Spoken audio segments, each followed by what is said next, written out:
So let me tell you how to turn this into that right there, our finished Swiss chard with raisins and pine nuts. Actually, I used pecans today, but here's how I did it. I washed the chard, and then I chopped the chard. And you can remove the bottom parts. It's not like asparagus where you break off the bottom. I just break off the bottom where it looks kind of dirty and grungy, but the whole rest of the stem I'm going to use. It is so loaded with nutrition. So go ahead and chop that up. Chop up all the leaves really nice. You've got all the beautiful colors. And then what we're going to do is we're going to do a 3-minute blanch.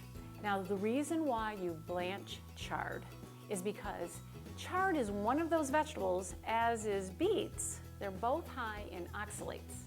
Well, oxalates are not necessarily a good thing because oxalates can bind with other minerals for their absorption. Also, I don't know if you're aware of this, but kidney stones are often comprised of oxalates. Uh-oh. That means we kind of want to be able to wash those oxalates off. And guess what? That's what a 3-minute blanch does for you. So we're going to put all this chard into this water. We're going to blanch it, set our timer for 3 minutes. And what this is going to do is going to remove, and we're going to then later lift the chard up out of the water to be able to add to our sauté. But while that 3-minute boil is going to remove the oxalates, what we're going to do is I've already chopped my garlic. I did this actually earlier. So what I did next is I was going to saute up, get about a tablespoon of olive oil, heat it in your pan, add your garlic to this, and I'm also on the side, you'll see that I'm toasting some pecans. So you get your pecans going in just a dry pan, and just give it a shake every so often. Do not forget about it because it will burn.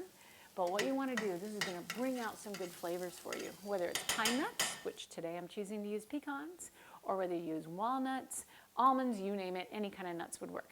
And here, now it's time to add our chard. The 3-minute timer's gone off.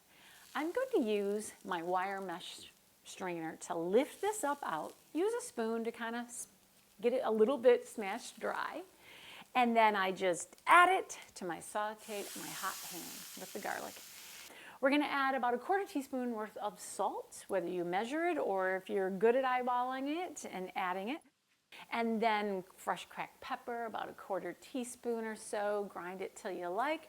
And then we're adding, now this brand of balsamic vinegar I'm a fan of.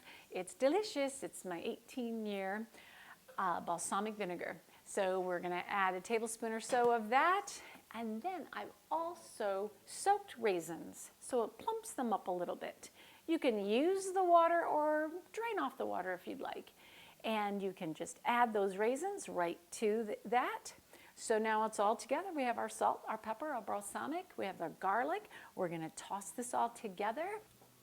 I think it's about ready for a sample taste. What do you think? I think so. Let's see. I think I'm at a Mediterranean restaurant. I'm dining.